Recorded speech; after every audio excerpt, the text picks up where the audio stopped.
সভা উপস্থিত আছেন আমাদের প্রিয় যারা চট্টগ্রাম মহানগর বিএনপি সাবেক বিষয় সম্পাদক উপস্থিত আমাদের এই এলাকারই কৃতি সন্তান যুবদলের সেবক নেতা আব্দুল মালিক ভাই এবং ওয়াসিম, তারপরে এখানে জানতু আসলে অনেকেই সবার আমি নাম বলতে পারছি না, যেহেতু আসলে অনেক রাত হয়ে গেছে। আমি একটু দেরিতে আসছি, সেই জন্য আমি আপনার কাছে ক্ষমা চেয়ে নিচ্ছি। আসলে কাজের এবং ব্যস্ততার কারণেই একটু মূলত দেরি হয়ে গেছে, এটা আসলে সম্পূর্ণ অনিচ্ছাকৃত। যাক, আজকে এই রবিবারে আপনারা এখানে সকলে উপস্থিত হয়েছেন এবং এই উপস্থিতি বিশেষ করে মুরব্বীরা যারা উপস্থিত হয়েছেন আপনাদের সকলকেই আমার ব্যক্তিগত পক্ষ থেকে এবং চট্টগ্রাম মহানগর স্বেচ্ছাসেবক দলের পক্ষ থেকে আপনাদেরকে জানাচ্ছি সকলকে অভিনন্দন ও শুভেচ্ছা।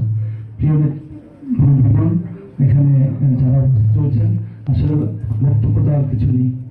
এটা আমরা এখানে যারা আজকে উপস্থিত হয়েছি সবাই আমরা এই এলাকারই সন্তান। এখানে যারা উপস্থিত হয়েছেন, যারা ব্যবসায়ীরা উপস্থিত হয়েছেন, এই এলাকারই সন্তান আপনারা। সুতরাং এই এলাকাকে সুন্দর করতে এবং এখানে আইন শৃঙ্খলা পরিস্থিতি বলেন এবং ব্যবসায়িক যে ধরনের ব্যবসা বলেন, সকলে কিন্তু আমরা বাইরের কেউ না, সবাই আমরা এই এলাকারই। সুতরাং এই এলাকার ব্যবসায়িকদের তাদেরকে ব্যবসা যেরকম করতে হবে নির্বিঘ্নে, পাশাপাশি আপনারা যারা রয়েছেন বা ব্যবসায়ীরা যারা রয়েছেন তারা চিন্তা করবেন যে না, আমরা হঠাৎ করে কোনো জিনিসের দ্রব্যমূল্যের দাম ঊর্ধ্ব করে এখানকার মানুষকে একটি বিব্রতকর অবস্থার মধ্যে ফেলে আপনি একটা ফায়দা হাসিল করবেন না, সেটাও করবেন না।